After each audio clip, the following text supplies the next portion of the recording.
Zac Taylor broke down the Cincinnati Bengals free agent additions and priorities for this offseason at owners' meetings in Arizona. Let's break it down.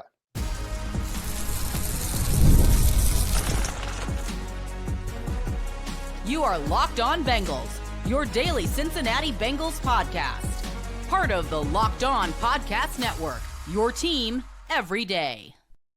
What up, Bengals fans, and welcome to another episode of the Locked On Bengals podcast. He's James Rapien, I'm Jake Liscow, and today we're going to dive into everything Zac Taylor had to say in Arizona, where a group of Bengals media were present to hear from Zac Taylor, the Bengals head coach, at the AFC Coaches Breakfast on Tuesday morning. Kelsey Conway, Paul Dehner Jr., and Jeff Hobson, those reporting from Arizona. We're going to be referring to their work, and they've collected the quotes and written up the summaries of what Zac had to say. So I would encourage you to go read their individual write-ups at their respective sites, Bengals.com, The Athletic, and Cincinnati.com, and get that firsthand perspective. But that's what we're going to be talking about with you today. And that's going to include later on in the show, Zac weighing in on Joe Burrow playing flag football. But more importantly, and where we start, is Zac Taylor getting into all of the defensive positions and expectations and hopes and dreams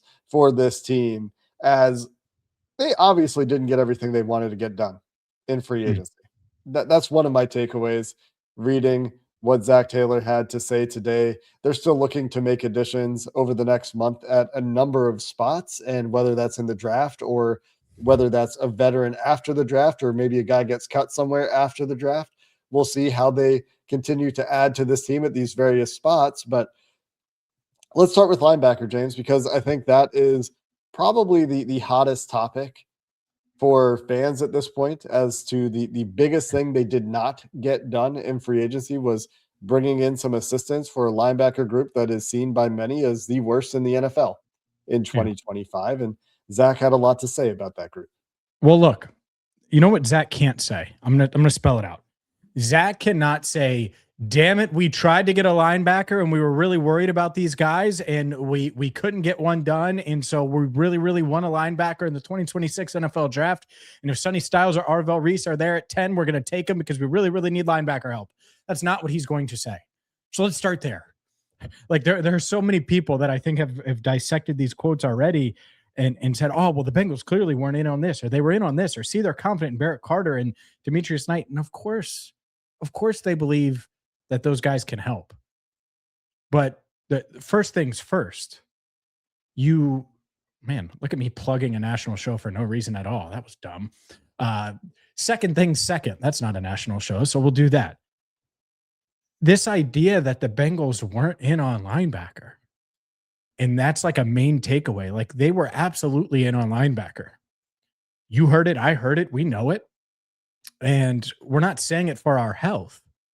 At the same time, when you give not all, but when you make an effort to add at that spot and it doesn't happen, and you're definitely going to be leaning on Demetrius Knight and Barrett Carter, regardless of what happens in the draft, well, this is the route you take. And I think Zac was about as honest as he could be. And we're going to need them to take another huge step.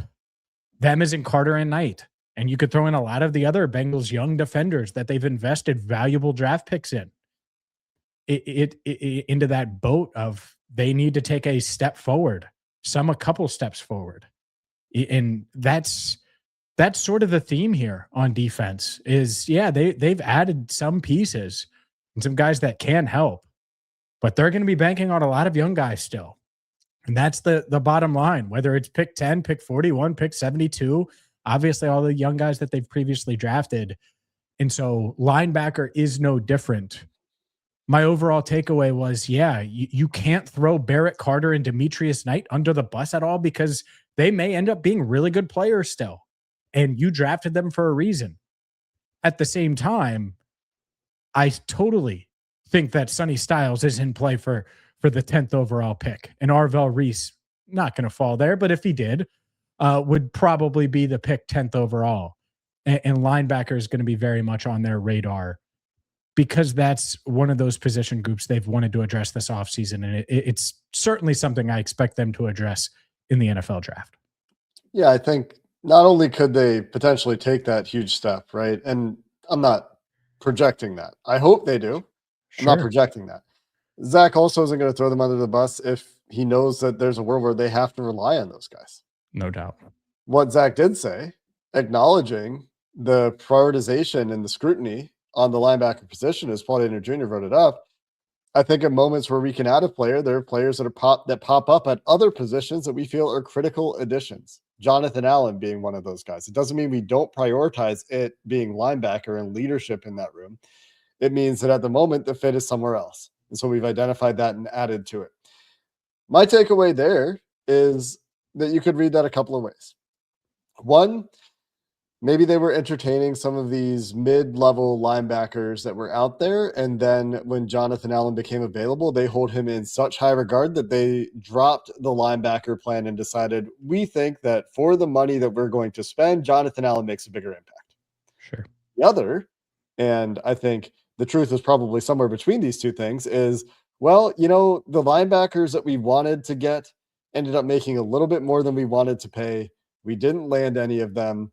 Mm-hmm. And at this point, we might as well pivot to Jonathan Allen. Not that we're going to drop linebacker plans, but the linebacker plans we had didn't come to fruition. And now we have some money to spend. Jonathan Allen became available. And like I said, he's a guy that they hold in high esteem and think that can help them. And so they pivoted to Jonathan Allen. So it's somewhere between they had linebacker plans and Allen became available, or they didn't execute their linebacker plans and then Allen became available. But clearly, I think Allen's availability at that point was something that did alter or came up as an answer for plans that they had. Yeah, I totally agree. We've known, as much as they've starved for linebacker, they've been starving for defensive tackle for years. And a guy like Jonathan Allen was probably the last guy that they felt like could realistically help them in that area. And he just happened to be available. He didn't count against their compensatory process and hurt their chances of getting a compensatory selection for Trey Hendrickson. And so that is a factor when you're weighing, should we go after Jonathan Allen or, I don't know, Bobby Wagner or whoever, right? And so there's levels to it. And that's it. Is I think in other worlds, the Bengals add a stud in his prime linebacker with that Jonathan Allen money. But it didn't happen. And so now they look around and they get Jonathan Allen, and lo and behold, Joe Flacco returns, and they look at the draft. And by the way, linebacker was the one spot in free agency that I was like, yeah, if you're going to address the defensive line and you're going to address safety, and especially at top of the market, or the best safety on the market for that matter, I can understand going into the draft needing linebacker because there's a lot of linebackers in this draft that should be able to help you. And so I get it from that perspective. So yes, just because they didn't add one doesn't mean they weren't interested in adding one. And pivoting is a part of free agency. It's just what you have to do. You have to move fast. And I'm not mad that they got Jonathan Allen, especially because most of the linebackers, if not all of the linebackers that would have been difference makers, were gone by that point. The other thing that's probably sticking with fans is after he said the thing you mentioned, we're going to need them to take another huge step, obviously, for our defense to be where we want it to be as a championship caliber defense. He finished that thought with, but just with a critical eye from us over the last half of the season, I was really encouraged with their development. And I think we'll see another big jump this year. He talked about if that doesn't work out, they're going to need to rely on depth. And he talked about Oren Burks and Shaka Hayward and talking about the fact that they have guys with experience in the system. To me, that is mostly lip service at that point, James. I think that, again, Zach is always a guy consistently in Cincinnati, especially when there's no change that's happened there. If they had gone out and signed the Green Bay linebacker Quay Walker, and Quay Walker was in Cincinnati, probably hearing a bit of a different tune. We brought Quay Walker in. He's going to lead that group. He's really going to bring those guys along, and he's going to be the anchor for that group. It's probably what you're hearing today. But since that didn't happen, this is what you get instead. I think that the clear thing that was my takeaway was that linebacker was in some way, shape, or form in their plan and remains in their plan in some way, shape, or form. But I do wonder how much you can rely on them, given how much they've talked about it, a rookie to help you in year one, especially if it's not a Sonny Styles, or even if it is. Getting that instant impact from a rookie linebacker can be tough. We'll continue the conversation here. Zach had a lot more to say about cornerback, about other spots on this defense, about the guys they did add as he was talking to folks in Arizona. We'll continue coming up next.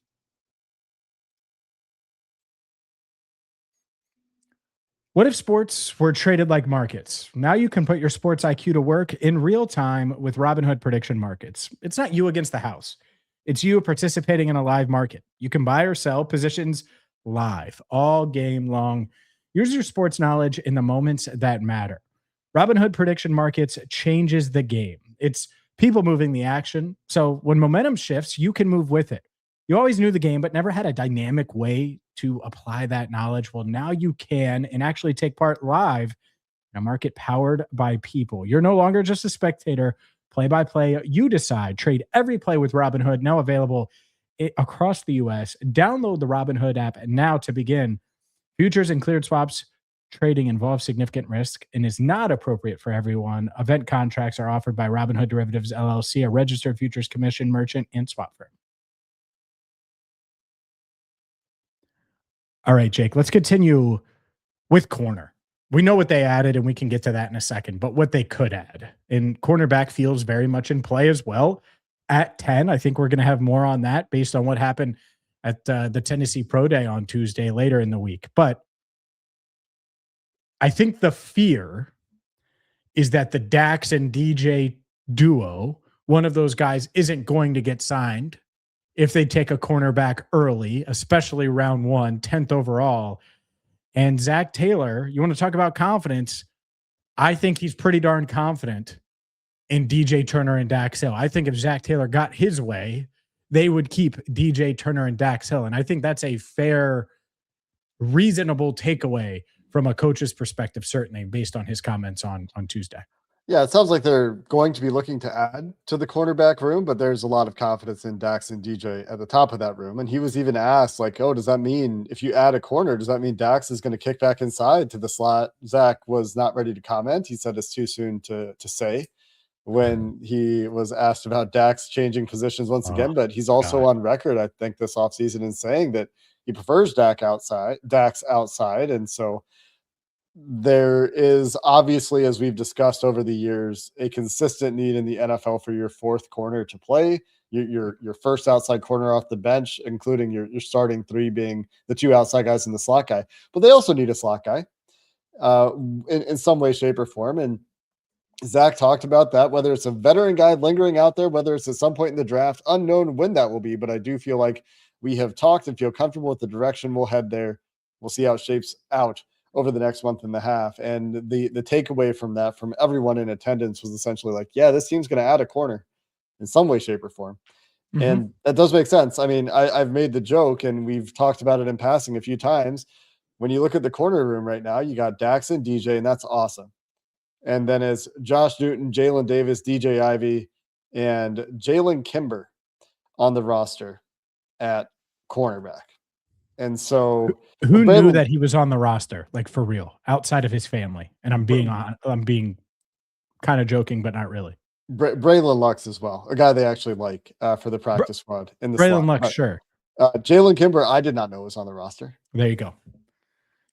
So one of those future contracts like Russ Yeast. I kind of vaguely remember Russ Yeast being on the roster. I do remember Russ Yeast. Yeah. Yes. Dante Myers, another one. One of those. I wrote about Russ Yeast when he was signed. This was last year when he signed to the practice squad, and then obviously he signed a deal to come back. But yeah, Jalen Kimber, unknown. In your point, it's a good one. Dax Hill, DJ Turner, and then after that, like DJ Ivey, I think can play. Did help them, did have a role, but you just need depth at corner. It's very, very simple. You need depth at corner. And it would almost be like if the Bengals had 2 proven pass rushers, but that was it. It's like, well, in the secondary, you need guys, you need waves. It's very similar to pass rush in that way, because Dax Hill has had injuries. DJ Turner has had injuries. And you're one play away from the next guy being in there a ton. Oh, by the way, Jalen Davis is your starting nickel and competing with Braylon Lux as of today for that spot. You probably need to add there. And that's it. That's what's interesting about corner is what do they look to add? What do they look to target? If you're taking a guy at 10, you think he can be locked down. You think he can be an outside guy that's going to travel if needed and really be a huge part of your defense, a cornerstone piece of your defense for the next 5 years, probably next decade if you're going corner. And so that's a real question. Caleb Downs, that addresses the cornerback room this year. That helps a big way in the nickel if you go that spot and go with that. But next year, he's probably replacing Jordan Battle. And so you're going to still see him there, but not as much. So I think that element of it is interesting. And the more I think about it, like I think they're going to take a linebacker, Jake. I wouldn't be shocked if they take 2 corners and say, all right, Josh Newton, you're going to have to earn your way. They have those 2 6s, 2 7s. I bet there's going to be a corner late that they really like, even if they take one early. And there could definitely be one early too, as you're saying. For sure. 100%. Yes. One of the potential picks at 10, cornerback, especially with Jermon McCoy doing stuff at his pro day. And we'll get into that a little bit more. Yeah. Oh, baby. But when we did that mock draft on Monday and we picked Jermon McCoy, it was kind of on the basis that he would have a pro day like he did. He had a nice pro day. And like I said, we'll cover that more probably another day this week. But corner 100% in play there. Yeah. Will be one of the best players. And like McCoy and Delane, I think, will be one of the best 10 guys on their board. Yeah. And they're picking 10th. So that's absolutely part of the possibility there, especially if they're skewing toward the defense, right? Then you got those big 5 guys we spent a lot of time talking about. Mansour Delane has kind of joined them as a 6th guy. And now we'll see over the next week or two, Jermon McCoy probably in those conversations as well. And if they go that route, that's where it does get really interesting. Yeah. For where does Dax go? How are they going to get the best 3 guys on the field? Because the guys that you're talking about picking at 10, unless, like you said, it's Downs, are guys that are much more experienced on the outside than in the slot. Yeah. Yeah. That's what's tough is like for Dax, move him again. And you move him. And then, by the way, if you take one of those outside corners, then it does take you out of all right, this safety or this other corner, Pons, right, is going to come in and start at the nickel. Like, no, like Dax is definitely going to be a starter. You're paying him $12 million a year or for this season. You picked up his 5th-year option, like regardless of his future contract. That's something you're doing. My fear with corner in round 1, again, is them saying, all right, we invested in this. We're going to sign one of Dax and DJ and let the other walk. I hate it. I hate that idea. So if you don't do that, then sign me up completely. Like with Downs, if you do that, I get it. You lose Battle potentially. Battle isn't Dax and Battle isn't DJ. And so that's kind of where I cut it off. I think it's harder to find Dax. It's harder to find DJ. Put it that way. Yeah, I agree with you there. I wonder how. Let's talk about how we think Zach is viewing their draft priorities based on everything we heard today. Because we've talked about, I think linebacker's still in play. In the draft, absolutely, day 1, day 2. I think if Sonny Styles is there, depending on who else is available, he could be the pick. We've talked about Jacob Rodriguez, but there will be other linebackers as well that will be options on day 2, even day 3. We've talked about corner. Options at corner abound at 10. And in the 2nd round, especially if they're interested in D'Angelo Pons as a guy to come in and be their next Mike Hilton, but with some athletic juice to go behind it. Some options in the 2nd round, no doubt, at corner. Yes. I think some options early on day 3 as well. And you talked about the multiple picks the Bengals have at the end of day 3 for some of those potential slot options, the slot-only type of options that could be in play there. But we spent a lot of time talking about defensive line targets as well. And I wonder what your takeaways were, James, around the defensive line from Zach's comments. And of course, Zach talked about some flag football stuff as well. He talked about the guys the Bengals did add, where they have bolstered their defensive line depth a little bit with the additions they did make in free agency. So we'll wrap up Zach's comments from Arizona coming up next.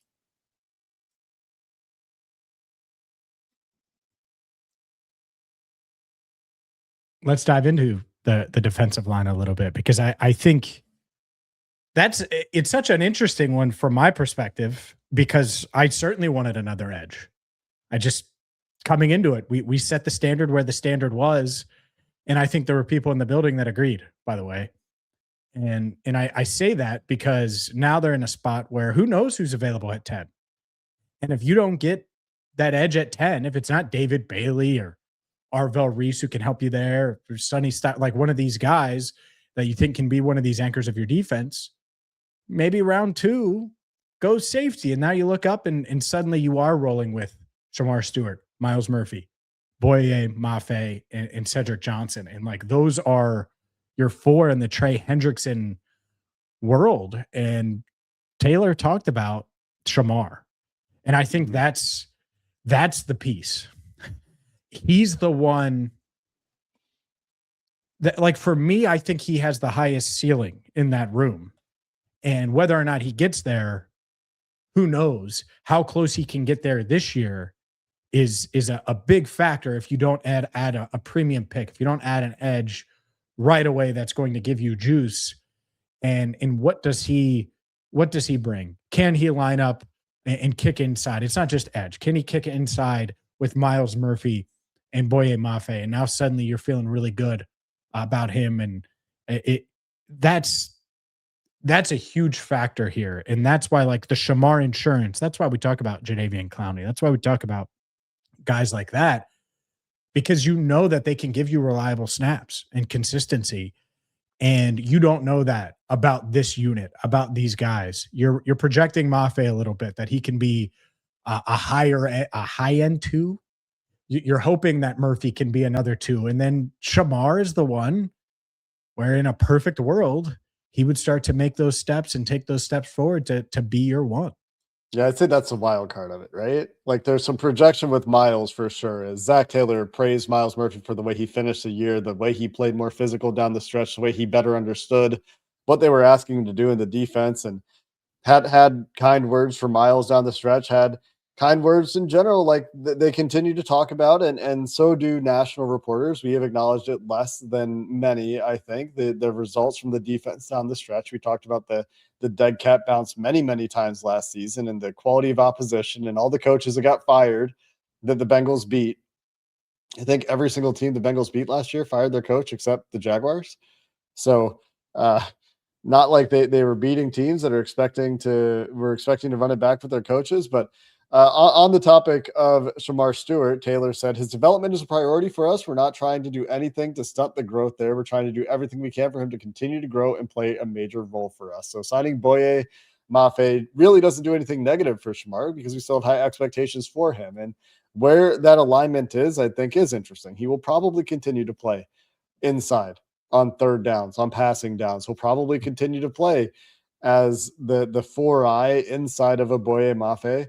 And they'll see what kind of stunts they can run with those guys, or what kind of stress they can put on the offensive line with those guys. And Jonathan Allen is probably the first guy that is the other defensive tackle in that grouping.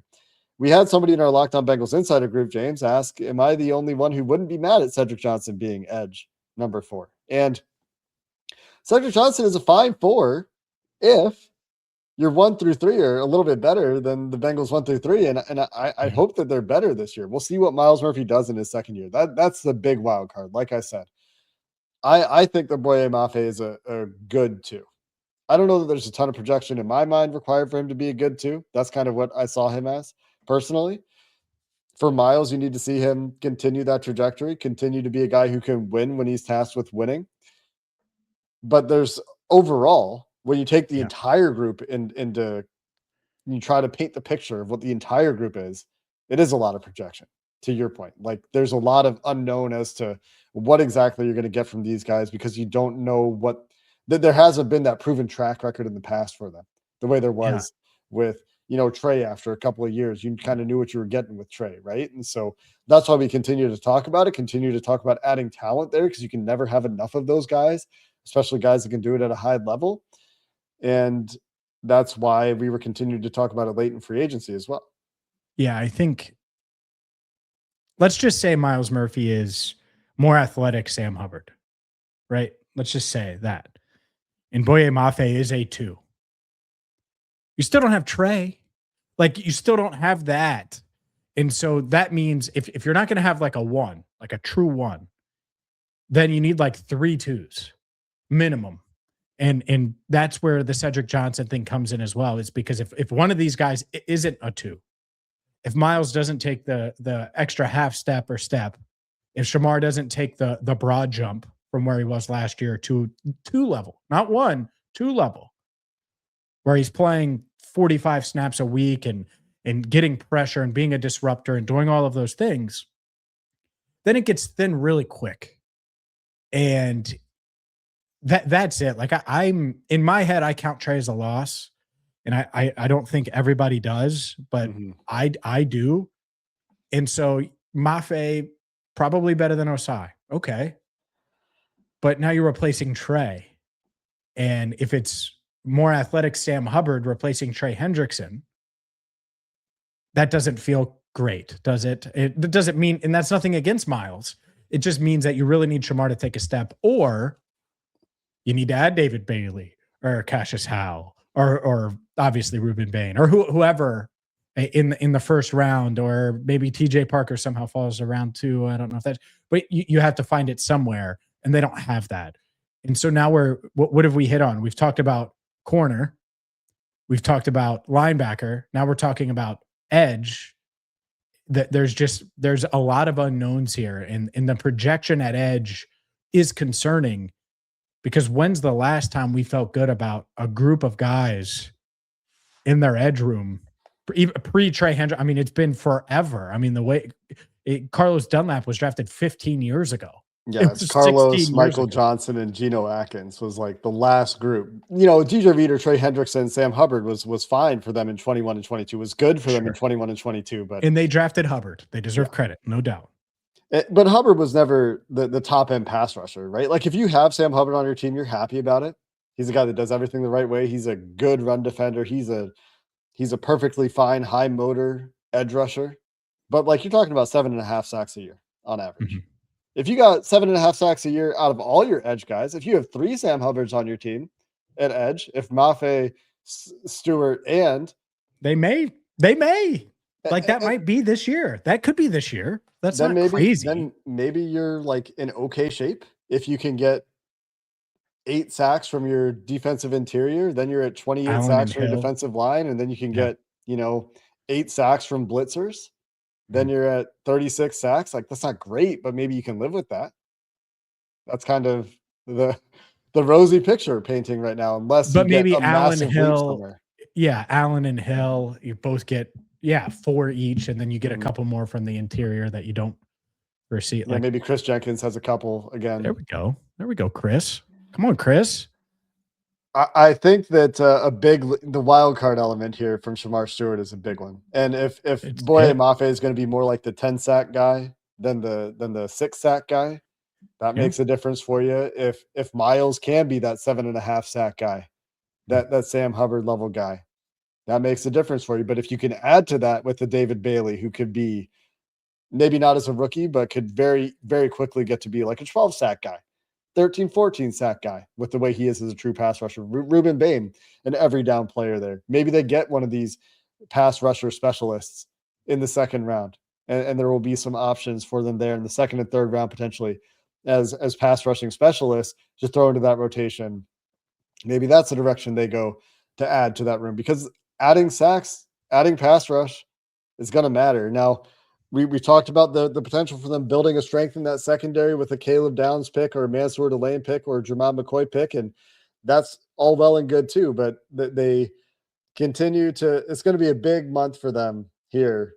Draft immediately after the draft, adding some pieces to this defense that can continue to help raise the floor and give them the opportunity to play playoff level football when you need to get to those specialized game plans against the elite teams that you're going to face at that point in the year. Yeah. Yeah. It's one of those. I wish they had done more. They haven't yet. Maybe they will. By the way, maybe if they don't get Ruben Bain or they don't get whoever that they think can be that, they're like, let's pivot. We'll call Joey Bosa and we'll get it done. And I think there's a chance that you see like a like that, like I said, like the Noah Fant size move after the draft. Yeah. And maybe, I don't think that would be Joey Bosa, by the way, but whoever it is, I'm sure they've talked about it. The reason we've spent so much time on it is because I think some people thought that there would be more, and there hasn't been more. And so now the pressure's on in the draft to find a way to get this right. Like it's at a point defensively where like you even bring up offense, you're like, no way, can't do that. And that's a tough place to draft, man. It is. And I don't think they view it that way necessarily, but it's just a really tough place if your back's against the wall and you're like, we have to address these 3 spots with our first 4 picks. That's tough. Our buddy Joe Goodberry put out a tweet yesterday like, here's a challenge. Do 3 rounds of a mock draft for the Bengals and don't pick a defensive player in every single pick. Yeah. And I mean, I can do that, but I'm rare. I can do that, but then like I did it kind of forcing offense at every pick. And I think it was like Carnell Tate and Jadarian Price and Keelan Rutledge, the guard from Georgia Tech. Look at you. And then I did another one where I was like, okay, I won't do offense every pick. I won't force offense every pick. I'll only do it, when it makes sense as a BPA. And then it was like a David Bailey, Peter Woods. No, who was it? It was 3 straight defensive players because they were just clearly BPA. David Bailey, Chris Johnson, and then in the 3rd round, it was the Grayson Holton. And so, if it goes that way, great. Dude. That's great news. Yeah, that's the Will Ferrell meme where he's like, come here. Like, yes. Yeah. Like, if you could get that, the David Bailey, Chris Johnson combo is just because you get the juice and then you get the cover guy and a guy who's really clean at corner. Like, that's one of the higher end outcomes in the first 2 rounds that the Bengals could have. And that's coming from me, Trenchman, AKA against offense. No, but you get the point. Like if I'm saying that, it could be BPA. So sign me up. There is this weird David Bailey falling trend this week. I don't know if it's real. Noise. I think it's noise. I think so too. I think pretty much everything this month is noise. But no, not us. We're not noise. Well, I mean, like when you see like in mock simulators, like I've done numerous mocks this week where it's Dylan Thieneman before Caleb Downs. And we'll see. Like crazy things happen in the draft. But I hope so. I think that would qualify. I hope so. Zach did praise the guys they added. I said that we would talk about this. We talked about Jonathan Allen and Boye Mafe. Talked about their recency of playing in playoff games, winning championships, the leadership presence for Jonathan Allen. So clearly, I think was one of their points of emphasis that we recognized when they were signing those guys. And that's about all we heard from Taylor about the guys they did add as far as what I read about today, James. So there you go. And then the Joe thing, just last thing, because we teased it. Joe Burrow plays flag football. Of course, Zac Taylor doesn't want him to get hurt. No one does. Yeah. And no defense for Joe, even though we were talking about this. There's no risk in I think there's far more risk him playing quarterback in flag football where he's got the ball and he's making moves and doing all those things than there's him playing defense. Might just be me, but you could play safety, Joe. Just you're not allowed to touch the football. That's you don't want him to be in those jump ball situations. I think that's like true. You don't want him to be like, all right, I'm defending Odell Beckham in a jump ball situation now. Couple LSU guys back there. Did you just say you want Odell Beckham on the Bengals? All right, that's where we go. Yep, those are the words that I said for those that listen carefully, like James Rapien. That's what I thought you said. We'll wrap up there for this episode of the Locked On Bengals podcast. In the coming weeks, we'll talk a lot about what we think is in play, how likely the Bengals are to draft certain spots, and those sorts of things that have been coming up a little bit this week and will continue to come up until the draft. We'll talk about some position groups as well. But this week isn't over, James. You got Jamar McCoy's Pro Day to get to, and we'll keep you updated as the week progresses. We're into April. It's time for the draft month. And until next time, thanks for listening. Hoo day. and have a good one.